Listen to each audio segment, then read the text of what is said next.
In the grand, silent theatre of the cosmos, there are certain lights that have captivated humanity for millennia. They are more than just distant suns. They are anchors for our dreams, waypoints for our imagination. For those of us in the planet's southern hemisphere, and for every stargazer who's ever looked to the heavens, one such beacon shines brighter than almost any other. It isn't a single point of light, but a celestial family, Alpha Centauri, our closest stellar neighbour.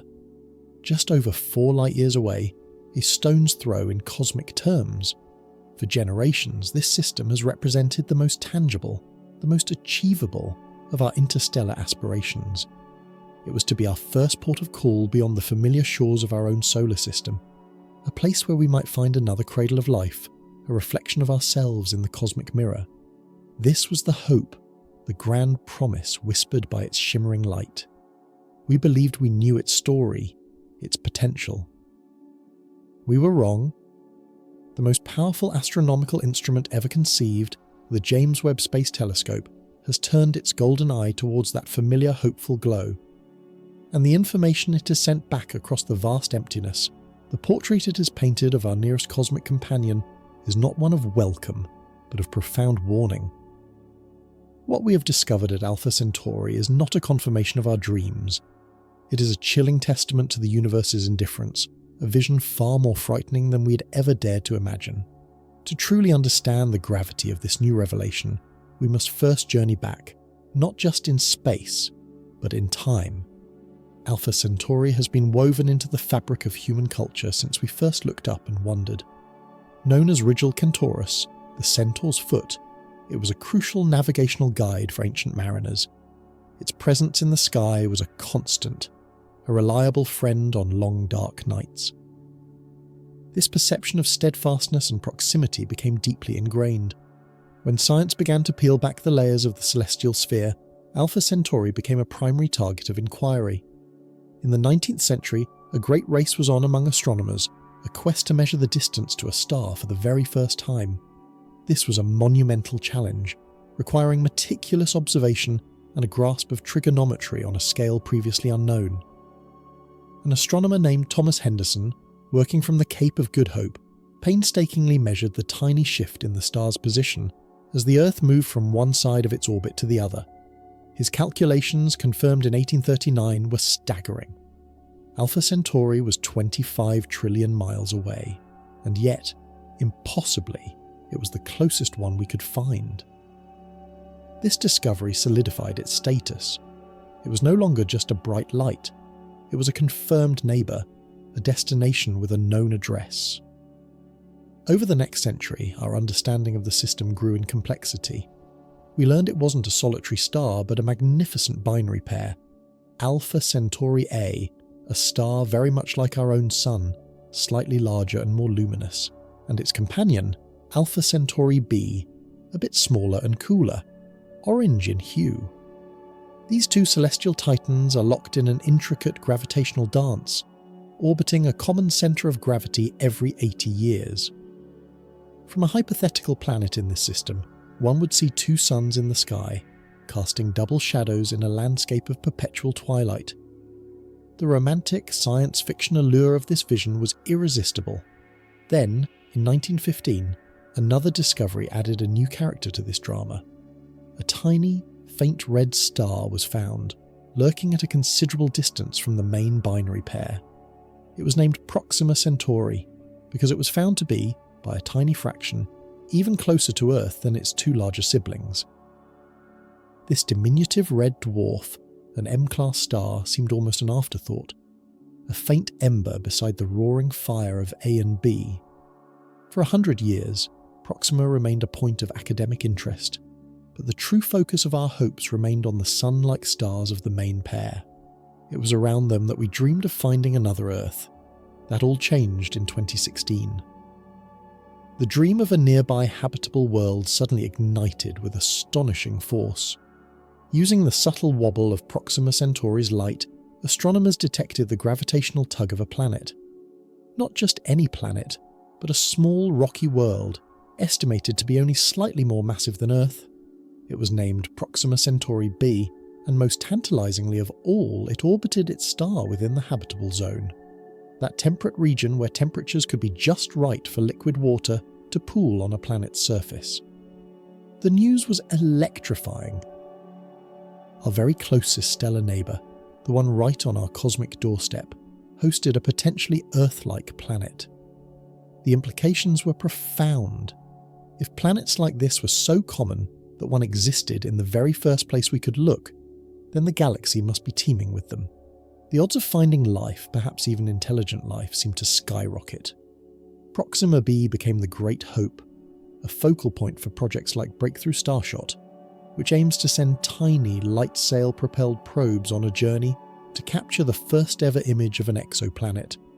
Alpha Centauri was no longer a theoretical destination, it was a target, the most important target in the known universe. But there were always nagging doubts, unsettling questions that lingered at the edges of this beautiful picture.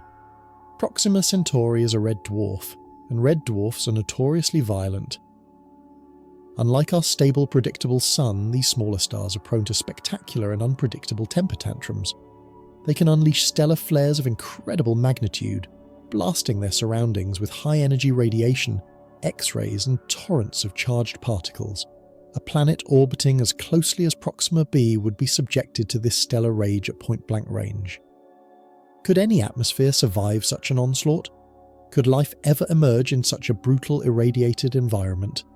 These were the questions we needed to answer, and to do that, we needed a new kind of eye, an instrument capable of peering into the deepest secrets of such a world.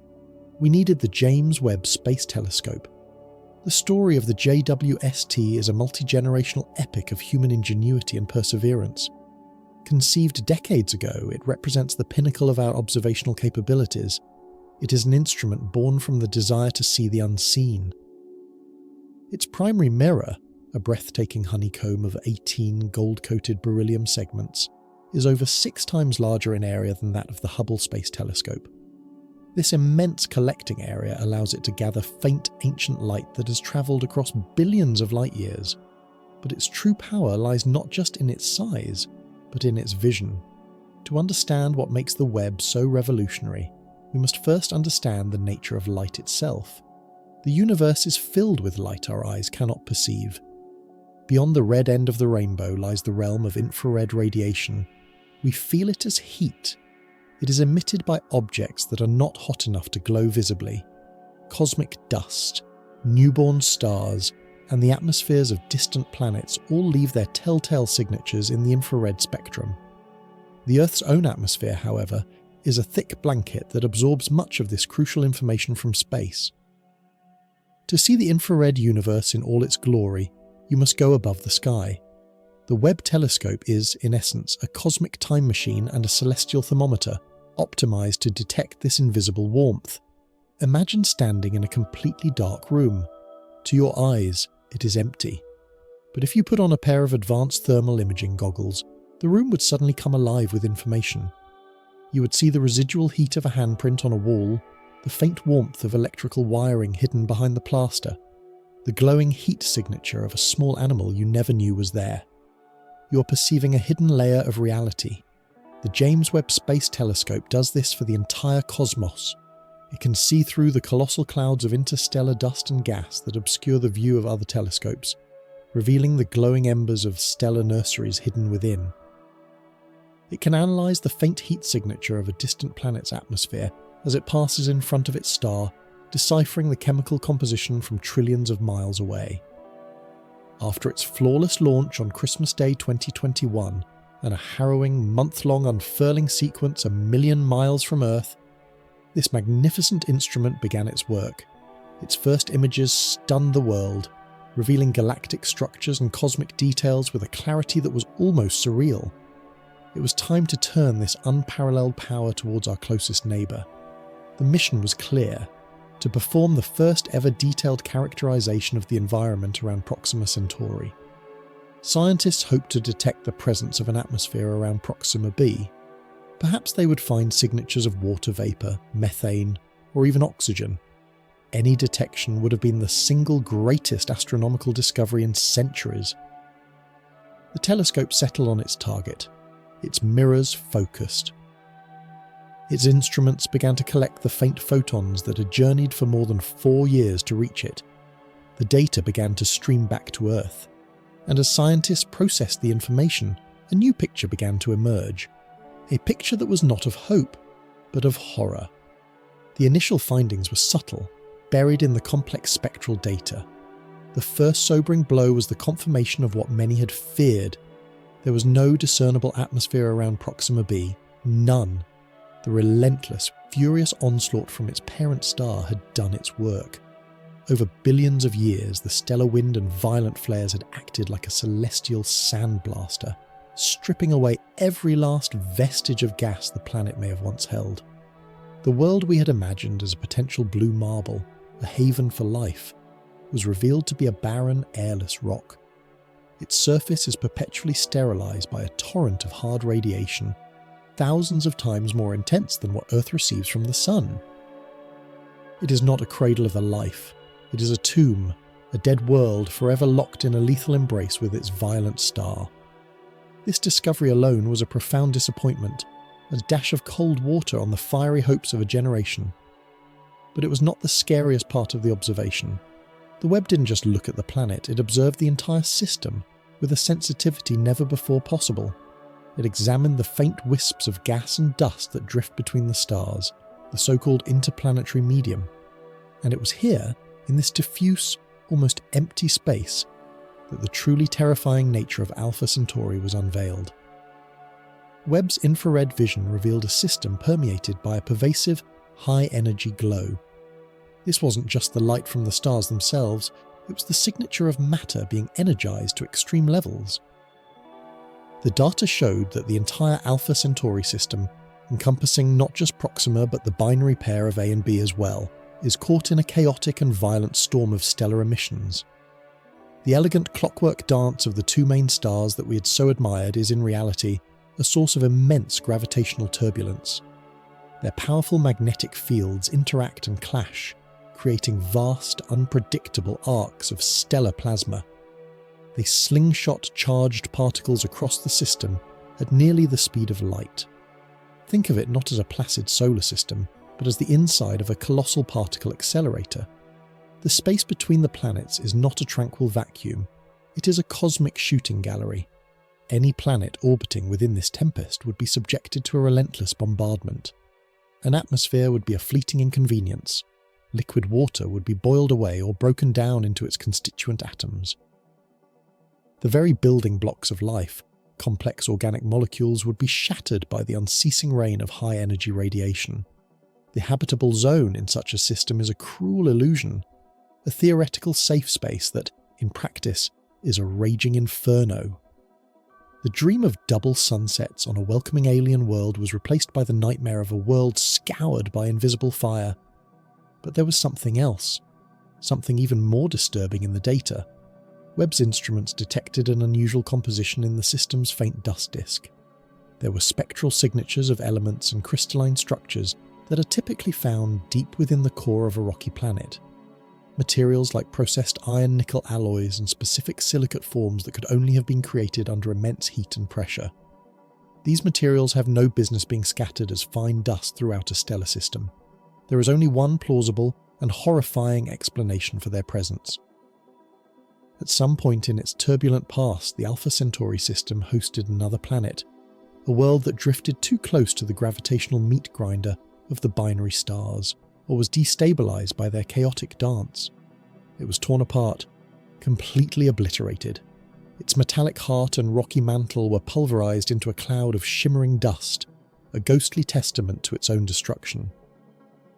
The James Webb Space Telescope did not just find a dead planet at Proxima B, it found the scene of a cosmic crime.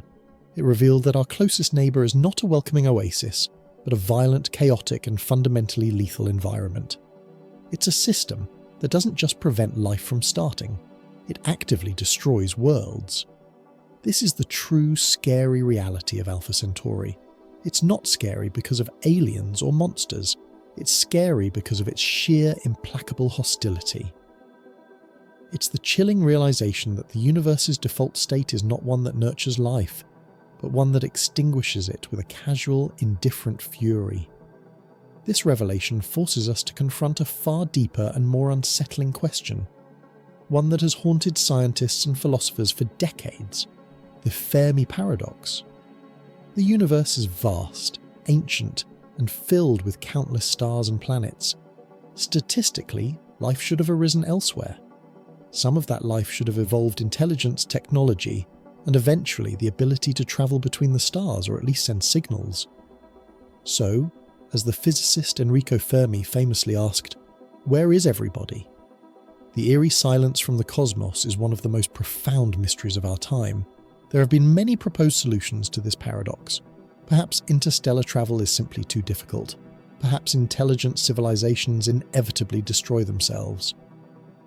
Or perhaps they are out there, but they are deliberately hiding from us. The findings from the James Webb Space Telescope at Alpha Centauri provide strong, terrifying evidence for another darker solution, the concept known as the Great Filter. The Great Filter theory proposes that there is some obstacle, some incredibly difficult step in the long chain of events from non-living matter to a star-faring civilization that is so improbable that almost no species ever surmounts it. We don't know where this filter lies. Perhaps the jump from simple prokaryotic cells to complex eukaryotic life is the filter. Perhaps the emergence of intelligence is the barrier. Many have hoped that we, humanity, are already past the Great Filter, that we are the rare exception that made it through. The data from Alpha Centauri suggests a much more pessimistic possibility.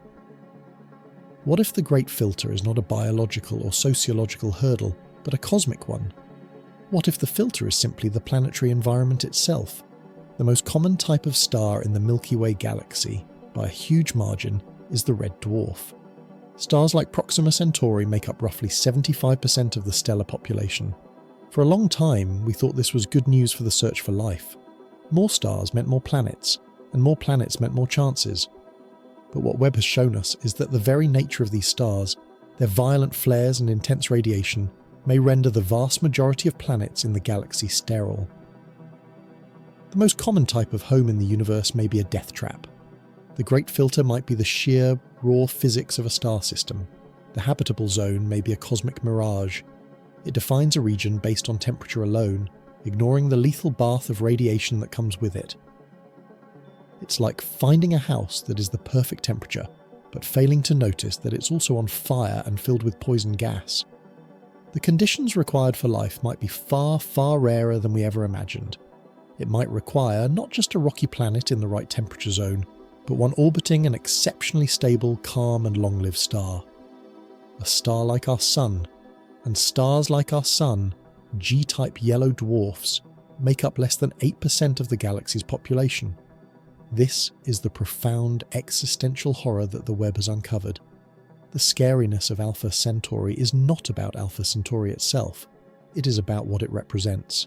It is a case study, a template for the overwhelming majority of star systems. If our very closest neighbour, the place we held up as our greatest hope, is a cosmic blender that pulverizes planets and scours them clean of life, then what does that imply about the trillions of other worlds orbiting red dwarfs across the vastness of our galaxy? The great silence that Enrico Fermi wondered about may have a very simple and very bleak answer. There is nobody to talk to. The universe is not silent because civilizations are hiding. It is silent because they were never born. The conditions for life are so exquisitely rare, the gauntlet of cosmic violence so intense, that Earth may not be one of many habitable worlds.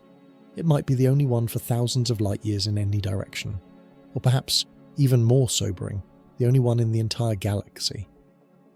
The silence is not a mystery, it is the norm.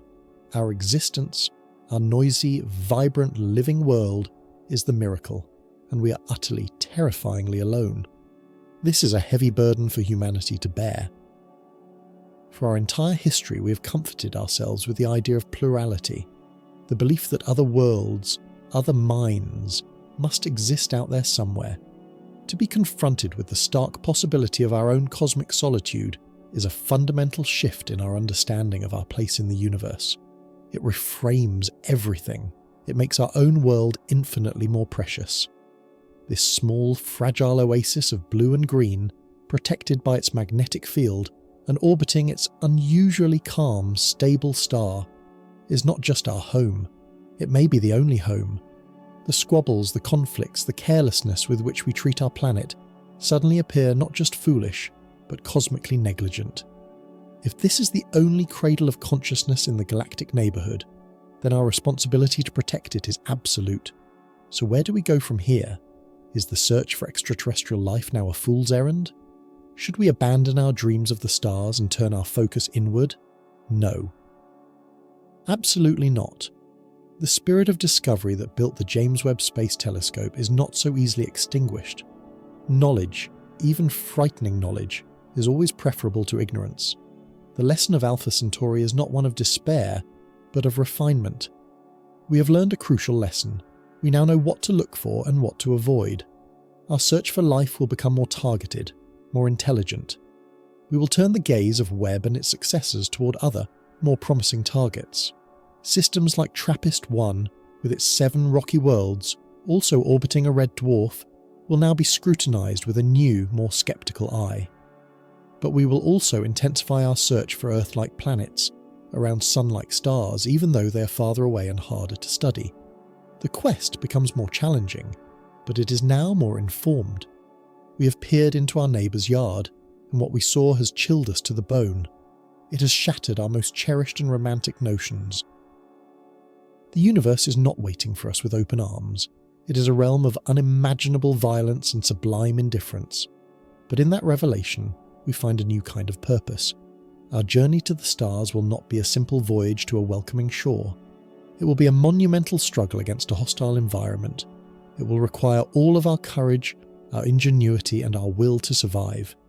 The dream of Alpha Centauri may be dead, but the dream of humanity, of understanding our cosmos and our place within it, is more alive and more urgent than ever before. We looked into the heart of our nearest neighbour, and we saw a reflection not of a friendly face, but of the void. And in that terrifying empty reflection, we have finally truly understood the precious fragile miracle of home. The great silent darkness is vast, but here, on this one world, there is light, and it is our duty to keep it burning.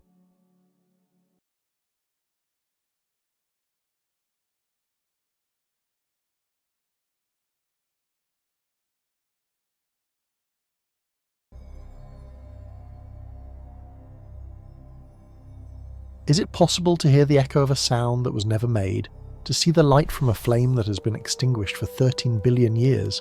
These are not riddles whispered in a philosophy classroom.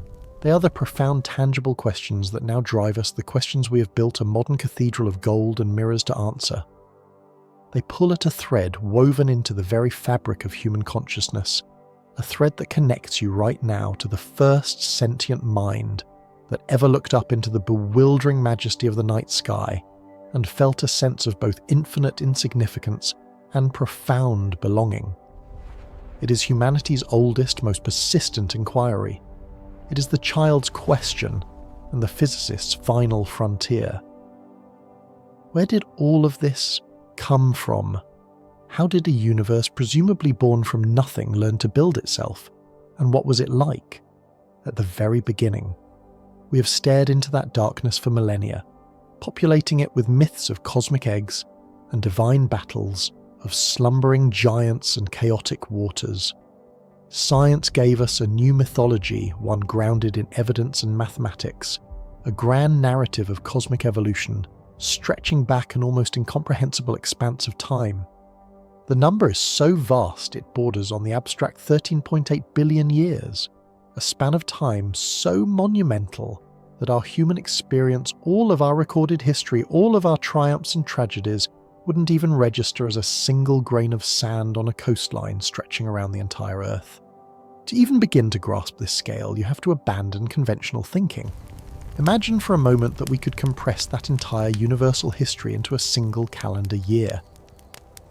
If the Big Bang happens in the first microsecond of January 1st, then the first true galaxies, the great subjects of our quest, don't begin to ignite the darkness until mid-January.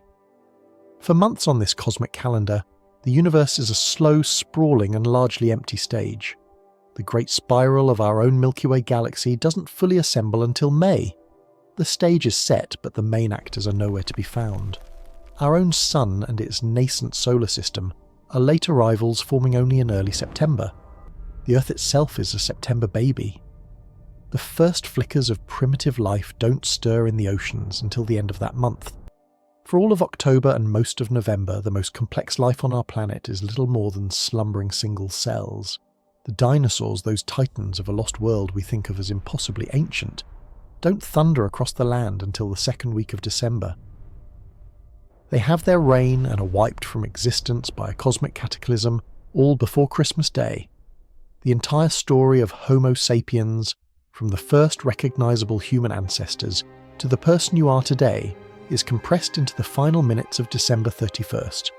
The Roman Empire rises and falls in the last 10 seconds. The Renaissance occurs with about 5 seconds left to midnight. Everything you have ever known, every person you have ever heard of, happens in the final fleeting tick of the cosmic clock. This perspective is humbling, and it is crucial, because it reveals that the overwhelming majority of cosmic time is a story in which we played no part. It is a history written in a language of gravity, gas and fire, a sprawling epic whose opening chapters have until now remained entirely unread. We have been living in a grand library aware of an ancient foundational text, but finding its first pages fused together, sealed by time and distance. Our telescopes, for all their power, could only read the later parts of the story. They showed us a mature, developed universe, one filled with the sprawling, elegant galaxies we know and love. They showed us the cosmos in its adolescence and adulthood. But the infancy, the most critical and formative period, was shrouded in mystery. We are obsessed with this missing chapter, this Genesis moment, for a very simple reason. Everything that came after every star, every planet, every living thing, including us, was seeded in the events of that primordial era.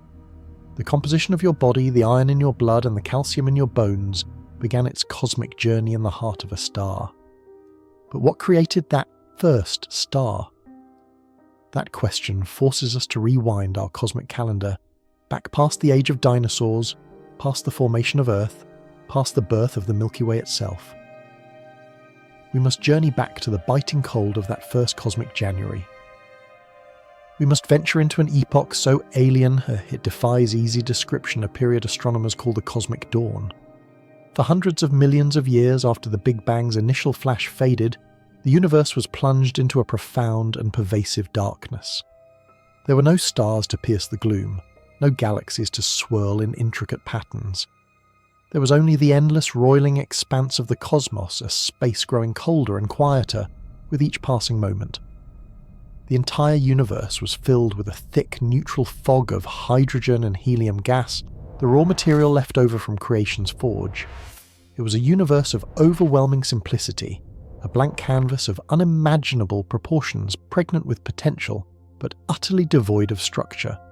Think of it as a cosmic dark age, a silent waiting period.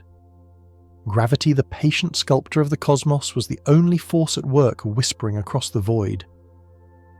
It was subtly, almost imperceptibly, gathering the densest regions of that primordial gas, pulling them inward, coaxing them into ever tighter knots.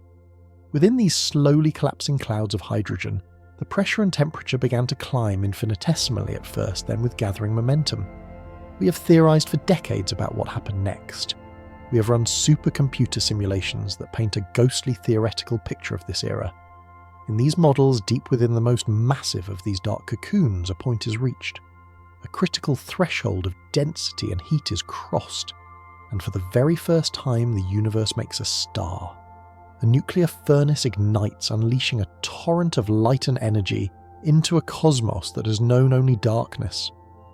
This moment, this first twinkle of light, is the single most important event in cosmic history since the Big Bang itself.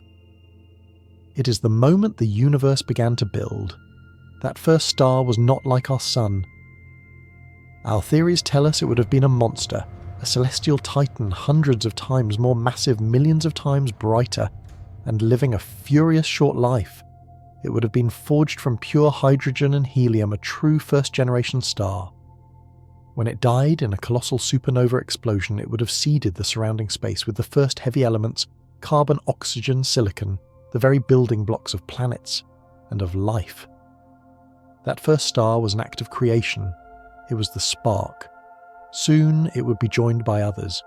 Gravity would shepherd these first stars into small disorganized clusters, the seeds of the first galaxies. These were not the grand spirals we see today, but messy, compact, brilliant knots of light battling to be born against the oppressive darkness. This was the cosmic dawn, the moment the lights began to turn on across the universe. For all of our history, witnessing this event was considered an impossibility. It happened too long ago and is therefore too far away for any conventional telescope to see. It was a story we could only tell ourselves, a chapter we could only write with the ink of mathematics and imagination.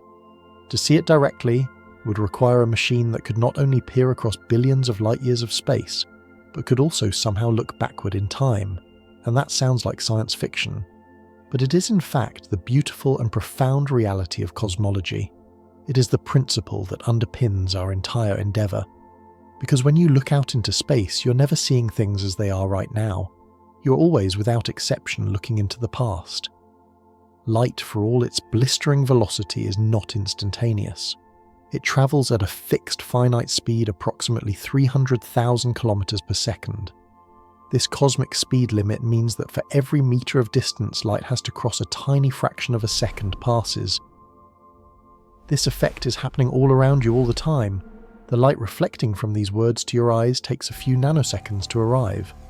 When you look at the moon, you are seeing it not as it is now, but as it was about 1.25 seconds ago. That is the time it took for moonlight to traverse the 400,000 kilometers to Earth. This delay is small, but it is real. When we look to our own star, the sun, the effect becomes more dramatic. The sunlight that warms your face on a clear day is old news.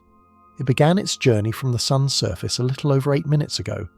If the sun were to suddenly and inexplicably vanish, we would remain blissfully unaware for 8 full minutes, basking in the glow of a ghost. The past is always present in the sky. As we look deeper into space, this temporal delay grows from minutes to years to millennia to eons. The nearest star to our solar system, Proxima Centauri, is 4.2 light-years away. The light we see from it tonight began its journey when you were 4 years younger. We are seeing a past version of that star. The nearest major galaxy, Andromeda, is a staggering 2.5 million light-years away. The faint fuzzy patch of light you can see with the naked eye on a clear dark night is a postcard from the distant past. That light began its journey towards Earth 2.5 million years ago. At that time on our planet, the first primitive human ancestors were just beginning to walk the plains of Africa. The light from Andromeda has been travelling through the void for our entire species' existence. Every telescope then is a time machine. The bigger and more powerful the telescope, the more distant the past it allows us to visit. For decades we built ever larger instruments, pushing our view back hundreds of millions and then billions of years. We saw galaxies in their wild teenage years colliding and merging. We saw them in their toddlerhood, small and blue and bursting with star formation. But we always hit a wall, a point beyond which our vision failed us. The light from the very first galaxies, the infants of the cosmic dawn, was just too faint, too old, too stretched out for us to capture. This is where the story pivots. This is where a new eye opens on the universe, the James Webb Space Telescope. It is the culmination of decades of human ingenuity, an audacious gamble of science and engineering. It is not merely a successor to the Hubble Space Telescope. It is a fundamentally different kind of instrument designed with one primary breathtaking goal in mind: to capture the faint fossilized light from the cosmic dawn. To be the time machine that finally takes us back to the universe's first morning. To do this, Webb cannot rely on the same kind of light our eyes see, over the 13. 8 billion years that the light from the first stars has been travelling towards us, the universe itself has been expanding. The very fabric of space-time has been stretching. And as it stretches the waves of light travelling through it. This phenomenon, known as cosmological redshift, is like a cosmic sigh. Light that began its life as brilliant high-energy ultraviolet and visible blue has been stretched, its wavelength elongated like a sound wave dropping in pitch. After its journey of more than 13 billion years, that primordial starlight has been shifted all the way down the electromagnetic spectrum into the infrared. It has become a form of light that is entirely invisible to our eyes and to most other telescopes.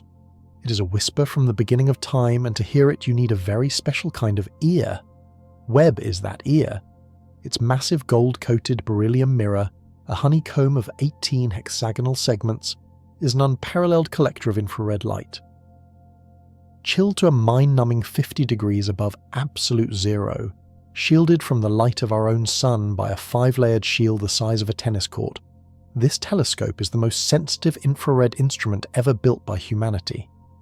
It is an archaeological tool for celestial excavation designed to dig through the layers of cosmic history and uncover the foundational artifacts of creation.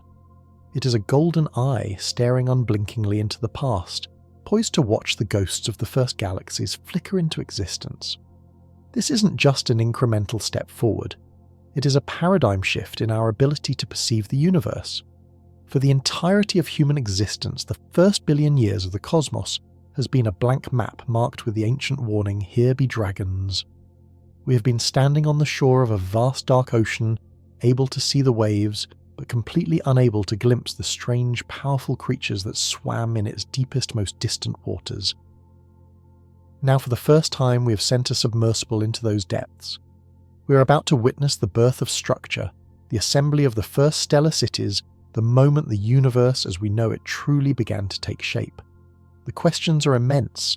Were the first galaxies the small, orderly structures our models predicted? Or were they violent, chaotic maelstroms far more advanced and mature than we ever thought possible?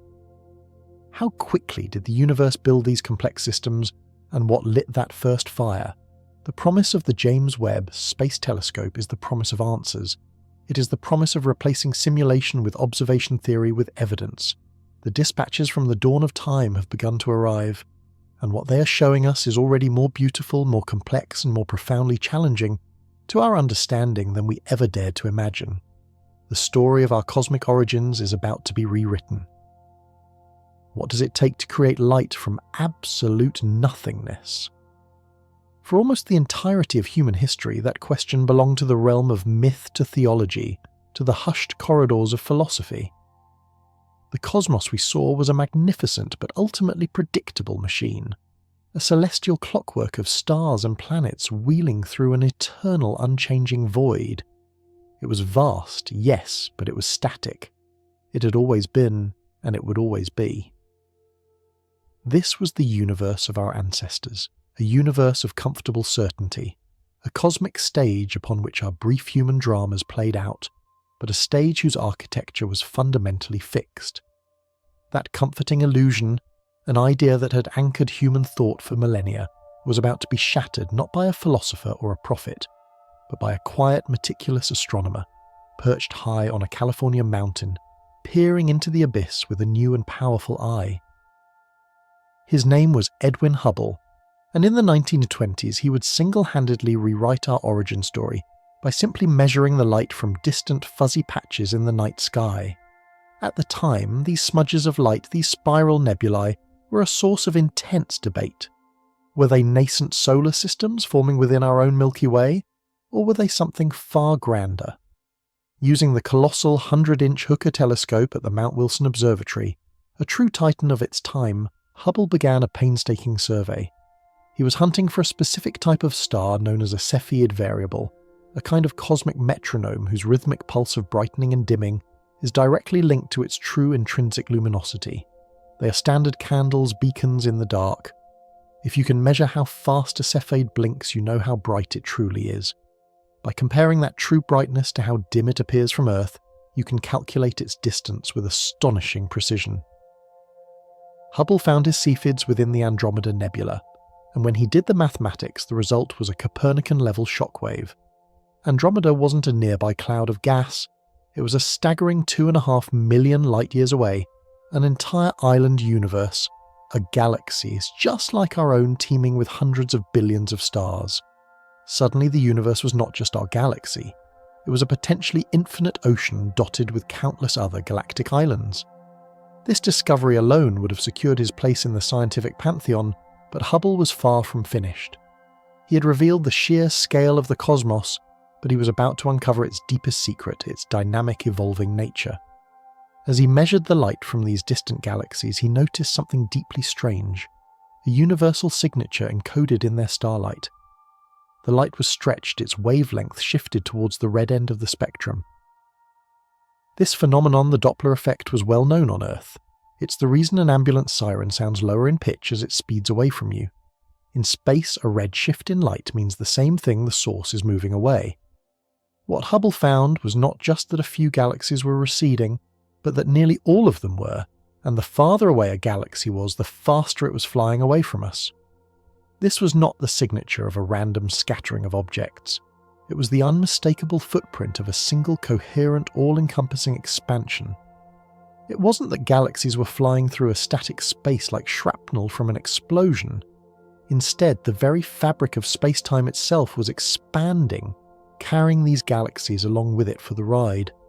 Imagine dots on the surface of a balloon. As you inflate it, every dot moves away from every other dot, and the ones farther apart move away more quickly. This was the universe we truly lived in, an active, growing, dynamic cosmos.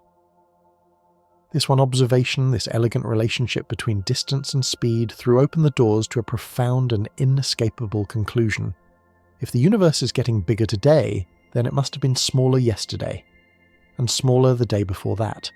You could take this cosmic motion picture and run it backward, rewind the expansion, and all those countless galaxies, all that matter and energy would rush back together, closer and closer, hotter and hotter, until everything in existence, every star, every planet, every atom in your body, was compressed into a single infinitesimal point of unimaginable density and temperature. Our universe, it turned out, had a birthday. It had a beginning. Hubble had given us the first empirical hint of the Big Bang. He had shown us the direction of the story, pointing us back toward a moment of cosmic genesis. Yet this created an even more tantalizing puzzle. If the universe did indeed erupt from such a cataclysmic state, there should be some evidence left behind, some primordial echo of that creation event. For decades, this idea remained a powerful but purely theoretical concept. The primeval fireball of the Big Bang would have been blindingly bright, a perfect furnace of pure light. As the universe expanded and cooled, that light should have cooled with it, its brilliant high-energy gamma rays stretching over 13.8 billion years into the longest, coolest, lowest energy wavelengths possible microwaves. The entire universe should be glowing faintly with the residual heat of its own birth, a fossilized afterglow, an omnipresent whisper of creation. It was a beautiful prediction, but finding it would be another matter entirely. The discovery, when it came, was not the result of a grand targeted search, but of a complete and utter accident stumbled upon by two radio astronomers in New Jersey who were just trying to get a clear signal. In 1964, Arne Penzias and Robert Wilson of Bell Labs were working with a massive horn-shaped antenna, an exquisitely sensitive instrument designed for early satellite communications. But they had a problem. No matter where they pointed their antenna, no matter the time of day or the season, they were plagued by a persistent low-level hiss, a background noise they simply could not eliminate. It was a uniform, frustrating static that seemed to emanate from every corner of the sky at once. Convinced it was an engineering flaw, they began a systematic process of troubleshooting. They recalibrated their instruments. They checked their wiring. They even climbed into the giant horn and scrubbed it clean, removing what they famously described as a white dielectric material pigeon droppings. But the hiss remained. It was stubborn, isotropic, and utterly inexplicable. This wasn't noise from Earth, nor was it coming from the Sun or the Milky Way. It was coming from everywhere, from the very space between the stars. Unbeknownst to them, just a few miles away at Princeton University, a team of physicists led by Robert Dick was actively building an experiment to search for this very signal, the predicted afterglow of the Big Bang. When a mutual colleague connected the two groups, the puzzle pieces snapped into place with breathtaking speed. The frustrating noise in the Bell Labs antenna was not a malfunction. It was the oldest light in the universe. Penzias and Wilson had accidentally discovered the cosmic microwave background, the CMB. They had found the echo of Genesis. This light was a time capsule, a snapshot of the universe, as it was a mere 380,000 years after the Big Bang. Before this moment, the cosmos was a superheated opaque plasma, a chaotic soup of particles and radiation locked in a furious embrace. Light couldn't travel more than a few feet without being scattered, trapping it in a cosmic fog. But as the universe expanded, it finally cooled enough for protons and electrons to combine and form the first stable neutral atoms. Suddenly, the universe became transparent.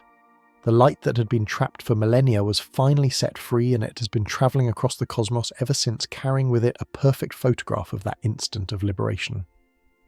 When we finally mapped this light in detail with satellites like COBE and DUGMAP, it revealed a portrait of the infant universe that was both astonishing and deeply perplexing. It was to an almost impossible degree uniform. The temperature of the CMB is the same everywhere we look to, within 1 part in 100,000. It's like looking at a newborn baby and seeing that every single cell in its body is at the exact same temperature with no variation whatsoever. This incredible smoothness told us that the very early universe was a remarkably simple place, a nearly perfect, featureless expanse of evenly distributed matter and energy. Those tiny, minuscule fluctuations in temperature, those ripples in the primordial pond, were the seeds of everything we see today. They were the gravitational nucleation points around which all future structure, all the stars, galaxies, and clusters of galaxies would eventually form. We had found our baby picture. We could see the faint blueprint for the modern cosmos. We had traced our cosmic lineage from Hubble's expanding present all the way back to this wall of infant light. And for a time it seemed we had a complete story. But a profound question began to haunt cosmologists. We had the present-day universe filled with glittering galaxies, and we had this ancient photograph of a smooth glowing fog at 380,000 years old. But what happened in between? What happened after the brilliant flash of the CMB faded but before the first star managed to ignite? This vast, uncharted gulf in cosmic history, spanning hundreds of millions of years, was almost a complete blank. Scientists gave this period an evocative and mysterious name, the Cosmic Dark Ages. This wasn't darkness in a metaphorical sense, it was a literal physical darkness. After the universe became transparent, it was filled with a vast cooling and electrically neutral hydrogen gas. There were no stars, there were no galaxies, there were no sources of light anywhere in the cosmos. Imagine an infinite silent ocean of hydrogen and helium, growing ever more dilute as space expanded, shrouded in an all-encompassing blackness that stretched from one edge of the observable universe to the other. This was a universe without celestial mechanics as we know it, a kingdom ruled by a single patient force, gravity. In the profound silence and the starless night, gravity was the only architect at work. It began its slow, inexorable and monumental task. Those tiny, almost imperceptible density fluctuations seen in the cosmic microwave background were its raw material. In regions where the gas was just a fraction of a percent denser than average gravity's pull was just a little stronger. Over millions of years, that tiny advantage compounded. Gravity began to patiently gather the diffuse hydrogen, pulling it from the surrounding voids into wispy filaments, creating a vast, invisible cosmic web. These filaments then flowed into ever denser knots, vast halos of gas slowly contracting under their own immense weight. This was the clandestine gestation of the luminous universe, a construction project carried out in total darkness. Within the hearts of these collapsing halos, the pressure and temperature began to climb, reaching thresholds never before seen in the young cosmos. A critical point was approaching, a moment when the first pockets of this primordial gas would become so dense, so hot, that they would ignite the fires of nuclear fusion. This was the theoretical dawn, the moment the universe would switch the lights on for the very first time, but it remained stubbornly, frustratingly theoretical. The problem was that this cosmic genesis event was doubly hidden from us. First, it was hidden by time located an almost unimaginable 13.5 billion years in the past. Second, it was hidden by physics. The first stars, massive and brilliant though they were born inside thick cocoons of the very neutral hydrogen gas that defined the Dark Ages. This gas acts like a thick fog, absorbing the powerful ultraviolet light of those first stars and rendering the entire era opaque. Furthermore, the light from these first glimmers of dawn that did escape has been travelling for so long through an ever-expanding universe that its wavelength has been stretched beyond belief. Light that began as brilliant high-energy ultraviolet has been redshifted all the way across the electromagnetic spectrum past visible light and deep into the infrared. It has become a form of light entirely invisible to the human eye. This is where the limits of our previous vision became a hard wall. The magnificent Hubble Space Telescope, the instrument that had defined modern astronomy for a generation, is a master of visible and ultraviolet light. It could peer back in time with astonishing clarity, capturing galaxies in their adolescence, even in their toddlerhood. It showed us the grand, sweeping structures of the cosmos taking shape, but it could not penetrate the veil of the Dark Ages. It wasn't built for it. Its vision grew hazy at the very epochs we needed to see most clearly. It could see the brilliant aftermath of the first galaxies setting the universe ablaze, but it could not witness the spark itself. It was like arriving at a fireworks display just as the grand finale ends, seeing only the residual smoke hanging in the air. The most critical chapter in the cosmic story, the transition from the featureless perfection of the CMB to the rich, structured, light-filled universe we inhabit today, was happening in that darkness just beyond our reach. How did those first stars truly form? Were they lonely gargantuan behemoths, 1,000 times the mass of our Sun, burning for only a few million years before exploding in cataclysmic supernovae? Or did they form in clusters, their collective radiance tearing through the primordial fog? How did these first points of light assemble themselves into the first protogalaxies? Did they build up slowly, star by star, or did massive black holes form first, their gravitational might acting as cosmic anchors around which the first galaxies coalesced? These are the questions that define the very frontier of cosmology. To answer them, we couldn't just build a better telescope. We had to build a different kind of telescope. We needed a machine that could see the universe not in the light we are familiar with, but in the ancient stretched infrared heat of that first dawn. We needed an eye so powerful it could capture the faint residual warmth from a candle that was lit 13. 5 billion years ago from the other side of the universe, we needed a time machine, and we were about to build one. But that promise, the sacred pledge to witness our own cosmic genesis, is not easily kept. It is a promise defended by the most formidable guardian in the universe distance itself. Not the distance of miles, but the distance of time, a chasm 13.5 billion years wide. The light from those very first galaxies, the photons that carry the tale of creation, did not simply travel to us. They undertook an odyssey, an epic journey across an expanding, evolving and fundamentally transformative cosmos. To understand the challenge, you must first understand the battlefield. The universe we inhabit is not a static theatre where light zips from one point to another.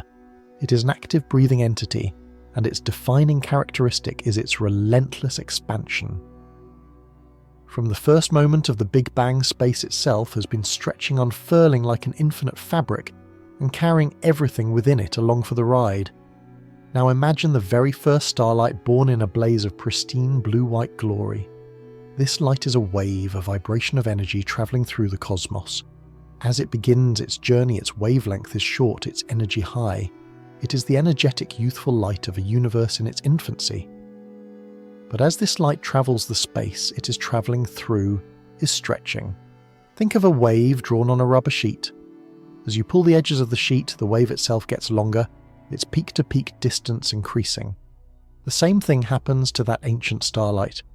For billions of years, as it crosses the unfathomable void between galaxies, the very fabric of space-time it rides upon is expanding beneath it. And with every light year it travels, the wave of light is stretched. Its energy bleeds away not into nothingness but into this cosmic expansion. This process is a kind of universal theft, a slow, patient erosion of energy over eons. The brilliant, vibrant blue light is stretched into cooler yellows and oranges. As its journey continues for millions, then billions of years, it is pulled further into the deep reds. This is cosmic redshift.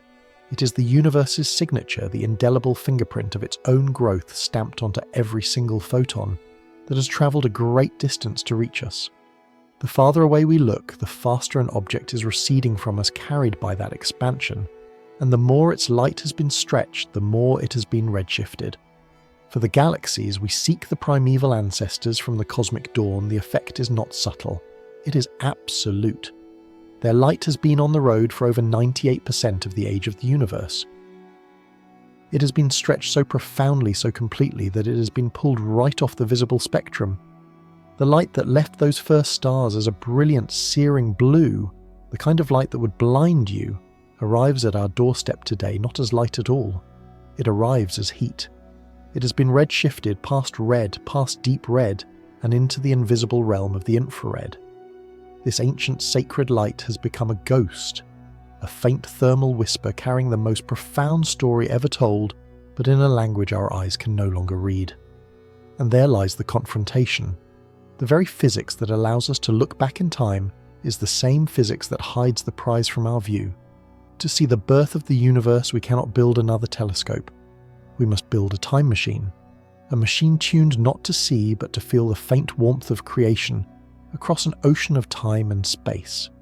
This quest for an echo of heat presents a paradox so exquisite, it borders on cruel.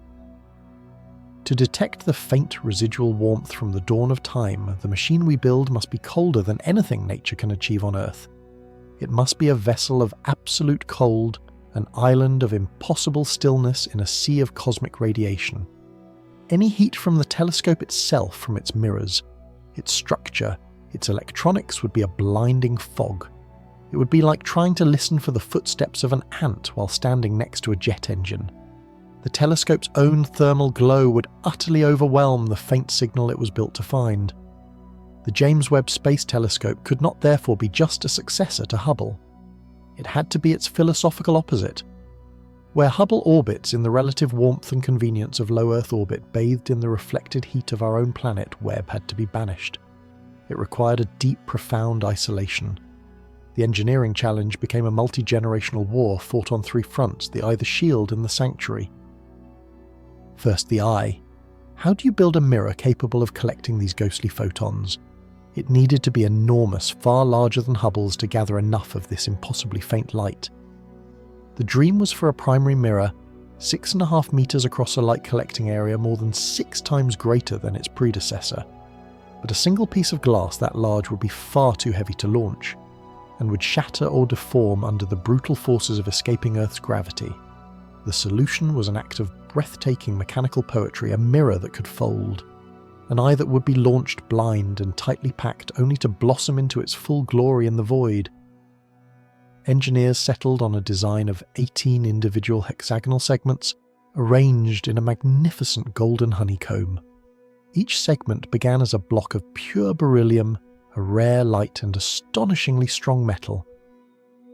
Beryllium was chosen for its almost supernatural ability to hold its shape at cryogenic temperatures, shrinking predictably and uniformly as it cooled, ensuring the mirror's focus would remain perfect.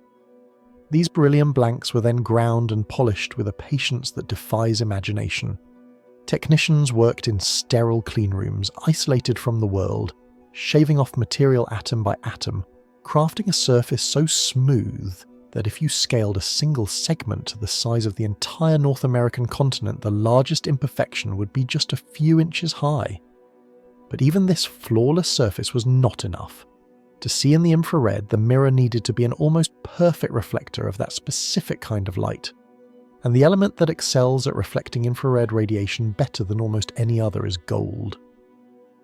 So in a vacuum chamber, each of these perfectly polished beryllium mirrors, these marvels of modern engineering, were coated with a microscopic layer of pure 24-karat gold. The amount was tiny, barely a couple of ounces, for the entire mirror array sputtered onto the surface in a vaporous cloud, creating a layer just 700 atoms thick. A golden skin, a whisper of precious metal, transforming these segments into the most efficient infrared collectors ever conceived by humankind. And all of it, this 21-foot golden eye, was designed to fold like a piece of cosmic origami 2 side wings of 3 mirrors, each tucking back the whole assembly, contracting to fit within the tight confines of a rocket's payload fairing.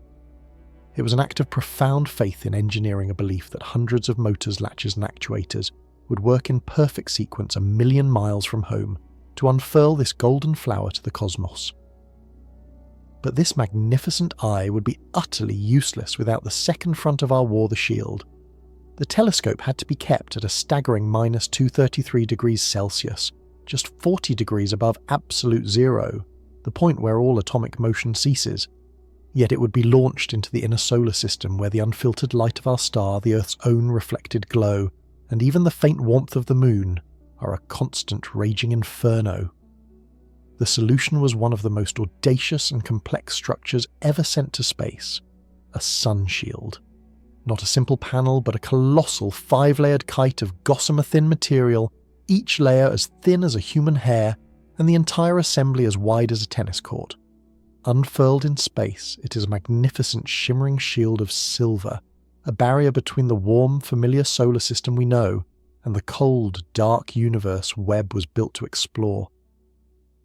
The material is a specialized plastic called Captain, coated with vaporized aluminum and a doped silicon, giving it its reflective silvery appearance. Each of the 5 layers is precisely shaped and separated by a vacuum gap. This design is the sun shield's secret genius. The first layer facing the sun will bear the brunt of the heat, reaching a temperature hot enough to boil water.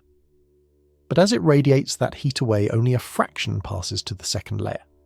That second layer, now much cooler, radiates its own heat away, passing an even smaller fraction to the third. By the time you reach the 5th and final layer on the cold side where the telescope lives, the temperature has plummeted by nearly 300 degrees Celsius. The sun shield creates a pocket of artificial deep space, a zone of manufactured shadow and cold. It is a passive refrigerator of astronomical proportions. But like the mirror, this colossal fragile shield had to be launched in a tightly folded package. It was pleated and stowed with the precision of a master parachutist, requiring 140 release mechanisms, 70 hinge assemblies, 400 pulleys, and 90 individual cables totaling almost a quarter of a mile in length to pull the 5 membranes into their final taut diamond shape. There were 344 single points of failure in this deployment alone. The failure of any one of them could have crippled the entire mission, turning our golden eye into a multi-billion-dollar piece of space debris. It was the single most complex deployment sequence ever attempted for a space mission, an achingly tense 2-week-long mechanical ballet performed in total silence. Finally, there was the third front, the sanctuary.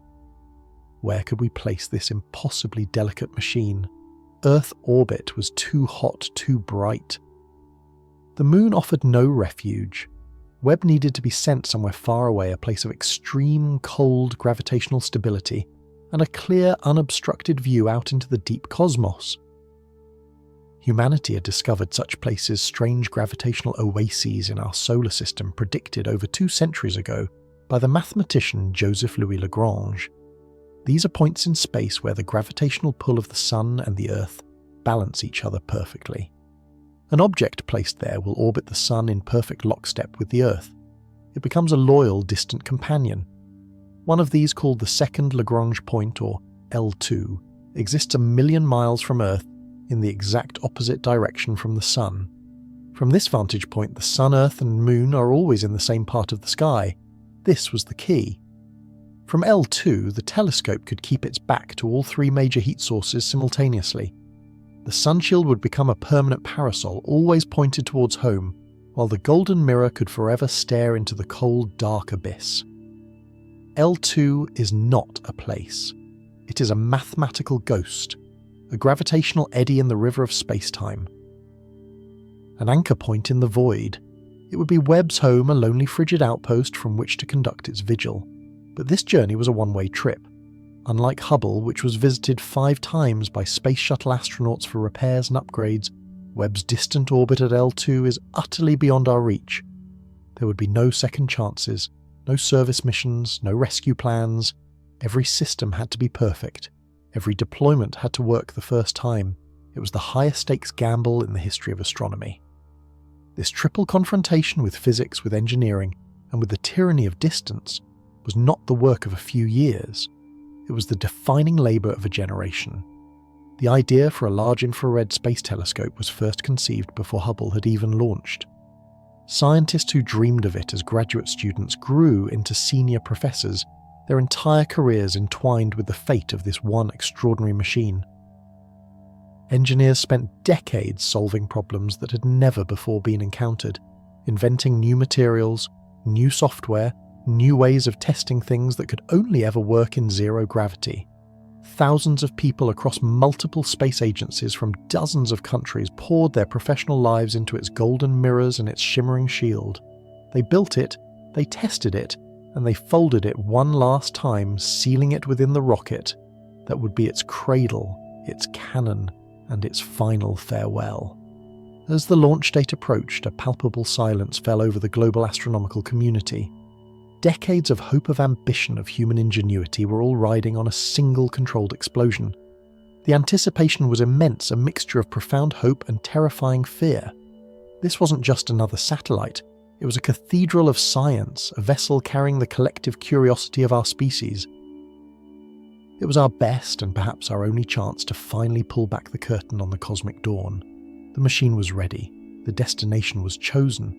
The long cold journey to its silent sanctuary was about to begin, and with it the final agonizing wait to see if our great golden eye would open and if it would at long last show us where we came from. And so, after decades of human ingenuity, after a journey across oceans and a meticulous folding into its gilded chrysalis, the moment arrives. On the humid shores of French Guiana, a machine built to witness the dawn of time stands poised atop a pillar of controlled fire, a silent testament to a species desperate to know its own origins. There is no turning back from here. The final countdown is not just a sequence of numbers, it is a rhythmic letting go, a surrender of this $10 billion time machine to the unforgiving laws of physics. Each number is a heartbeat for thousands of engineers holding their breath across the planet. 10, a final torrent of liquid oxygen venting like a dragon's sigh. 9, the immense sound suppression system flooding the launch pad with a tidal wave of water. 8, the ignition sequence beginning deep within the Ariane 5 rocket's core. We are no longer its keepers, we are now merely spectators to its violent birth. The world ignites. Not with the crack of a whip, but with a deep chest-crushing roar that seems to tear the very fabric of the atmosphere. It is the sound of pure elemental power, a ferocity that feels both ancient and futuristic. You feel it in your bones before you hear it with your ears. For a heart-stopping second, the rocket hangs there held in place by immense clamps as its engines build to an impossible crescendo, then release. A slow, almost majestic ascent begins defying the colossal weight of our world's gravity. It climbs pushing against the blue veil of our sky, a golden needle stitching a thread of fire towards the heavens. For those watching it is a profoundly emotional paradox, the most delicate instrument ever conceived, riding the most violent vehicle we can create. The solid rocket boosters, two colossal Roman candles strapped to the core stage, burn with an incandescent fury doing the brutal work of punching through the thickest layers of air. Inside its fairing, the web is subjected to a symphony of destruction, a vibration so intense it would liquefy a human being, a force it was tortured with in simulations for years, all to prepare it for these fleeting, violent minutes. 2 minutes into the flight, the boosters exhaust their fuel. With 2 explosive reports, they peel away, falling back to the ocean like spent casings, their job complete. The ride becomes smoother, the core stage now pushing the telescope higher, faster into the thinning air where the sky deepens from blue to indigo, to the pure star-flecked black of the void. Then silence.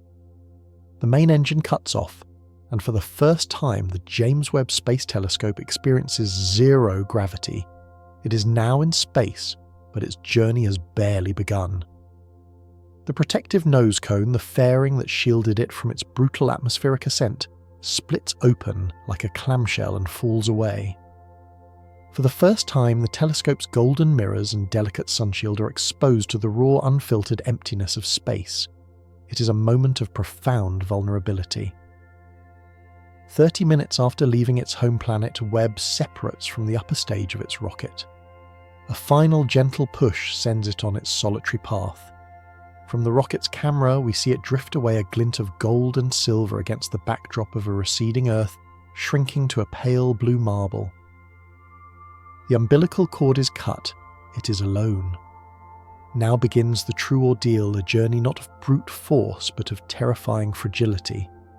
Webb is coasting towards a unique point in space 1 million miles from Earth, a gravitational oasis known as Lagrange Point 2. But it cannot travel as a packed-up box. It must perform the most complex deployment sequence ever attempted, a robotic ballet of hundreds of individual movements, each one a potential mission-ending failure. It is an origami satellite, and it must now unfold itself with flawless, painstaking precision, all while flying away from any possibility of repair at nearly a mile per second. The first command is sent. Within hours of launch, the solar array, its single source of lifeblood, unfurls like a wing and immediately pivots towards the sun. The telescope awakens. Its systems hum to life, powered by the very star whose ancient light it will soon hunt across the cosmos. Days later, the high-gain antenna, its voice to speak with Earth, deploys and locks into place, opening the channel for the torrent of data that will both guide its transformation and eventually rewrite our textbooks. But these are the simple steps, the prelude to the main event. The true terror, the sequence that kept engineers awake for years, is the deployment of the sunshield. This is Webb's parasol, its shield against the heat and light of the sun, moon and Earth. To see the faint primordial light of the first stars, the telescope's mirrors and instruments must be cryogenically cold, just tens of degrees above absolute zero. The sunshield is the refrigerator that makes this possible. It is the size of a tennis court, composed of 5 layers of a material called capton, each layer thinner than a human hair, coated in aluminum and silicon. For launch, this colossal, fragile structure was folded and pleated like an accordion and pinned into a space no bigger than a suitcase. Now it had to unfold perfectly. The first step is to deploy the 2 massive pallets that hold the folded shield, swinging them down into position like the covers of a book. The commands are sent, and 1 million miles away motors whir. Mission Control waits in agonizing silence for the telemetry to confirm success. Every sensor, every switch must report back with the exact right signal. They do.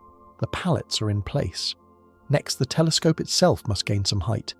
A telescoping tower extends, pushing the entire mirror and instrument assembly 2 meters away from the spacecraft bus. This creates a critical gap and empty space that will thermally isolate the hot sun-facing side from the impossibly cold space-facing side. Again, the data streams back across the void. Success. Now comes the moment of truth.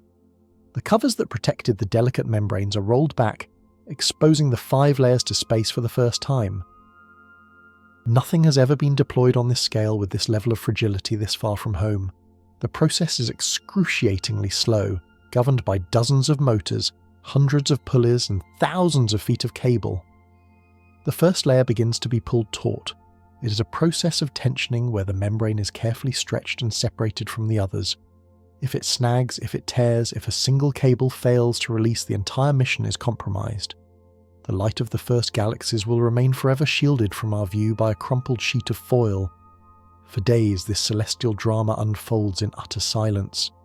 Engineers on Earth send a command, then wait, watching graphs and numbers, trying to interpret the health of their creation from the faint signals it whispers back across the vastness. One by one, the layers separate. One by one, they are pulled into their final taut, kite-like shape. The 5th layer locks into place. Against all odds, the sunshield is deployed.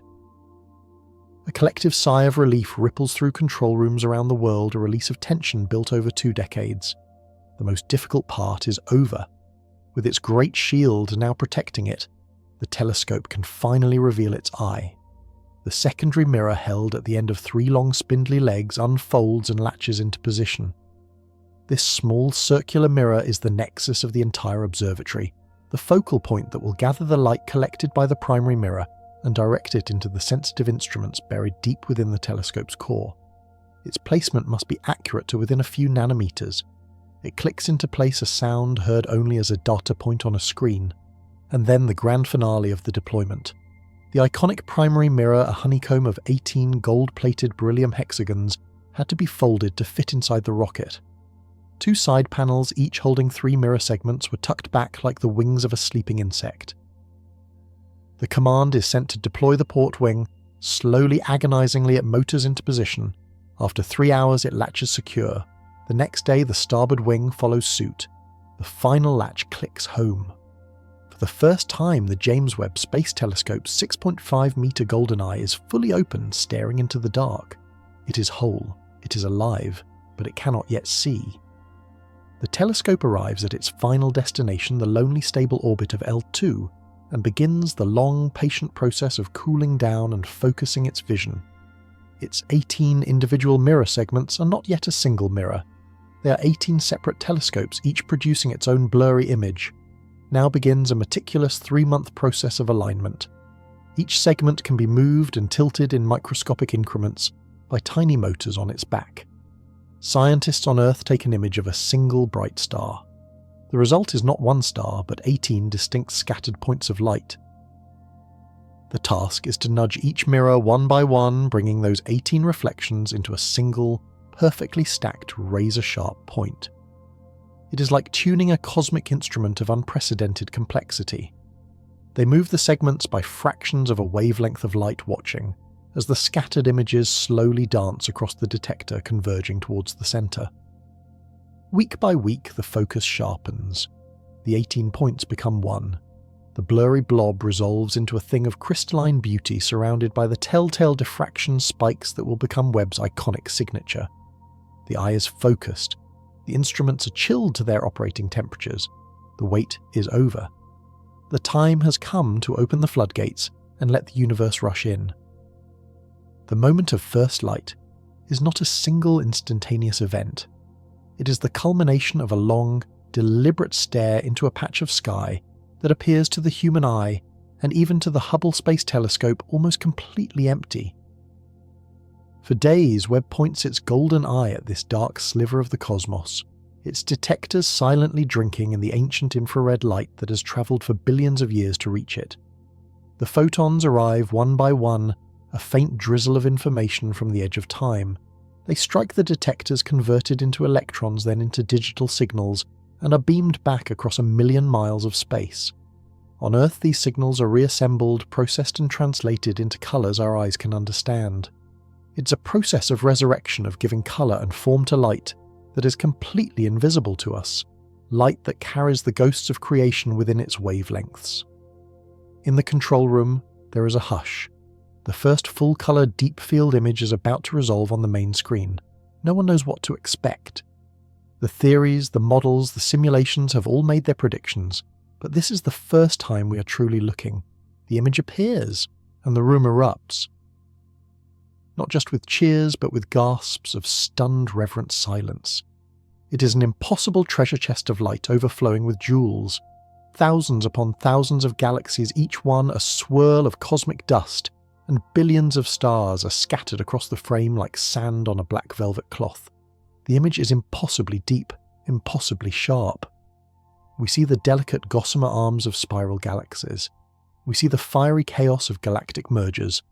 We see the strange smeared arcs of light, created by gravitational lensing, where the gravity of a massive foreground galaxy cluster acts as a natural magnifying glass, distorting and amplifying the light of even more distant objects behind it. It is the clearest, deepest infrared view of the universe ever taken. But as scientists begin to pore over the data, the initial euphoria gives way to a creeping, profound sense of confusion. Something is wrong. Something is deeply, fundamentally wrong with this picture. The models of cosmic evolution, the story we have told ourselves for half a century, were very clear about what we should find in this image. In looking back over 13 billion years, we expected to see the universe's infancy. We predicted that the very first galaxies would be small, clumpy, irregular, and faint. They would be cosmic toddlers just beginning to assemble themselves from the primordial hydrogen and helium gas left over from the Big Bang. They should be messy, chaotic, and small. But that is not what Webb is showing us. Scattered throughout this first deep field, and in every subsequent deep field it has captured, are galaxies from this earliest epoch that are shockingly mature. They are breathtakingly bright, far more luminous than our theories allowed.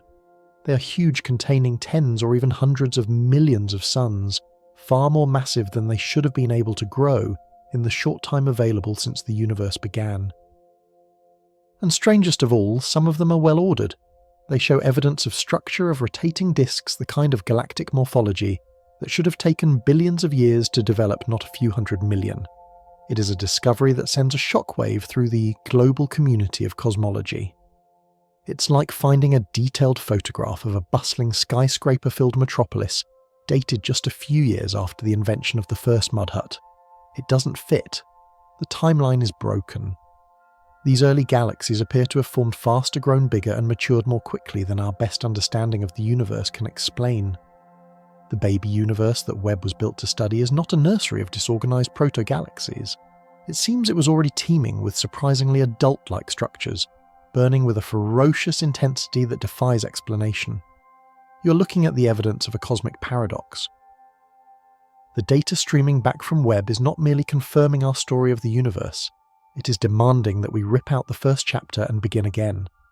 The beautiful, elegant models we have spent our lives building are suddenly looking fragile, incomplete. The telescope has not just given us a new view of the cosmos, it has presented us with a profound and perhaps unsettling new mystery. What force, what unknown physical process could have accelerated the birth of galaxies to such a degree was the early universe seeded differently than we thought? Is there a fundamental ingredient missing from our cosmic recipe? The hunt for the first light has succeeded beyond our wildest dreams, but in doing so, it has plunged us into a deeper, more exhilarating darkness than ever before. But as the initial breathtaking wave of triumphant celebration began to recede, a different feeling started to ripple through the global community of astronomers.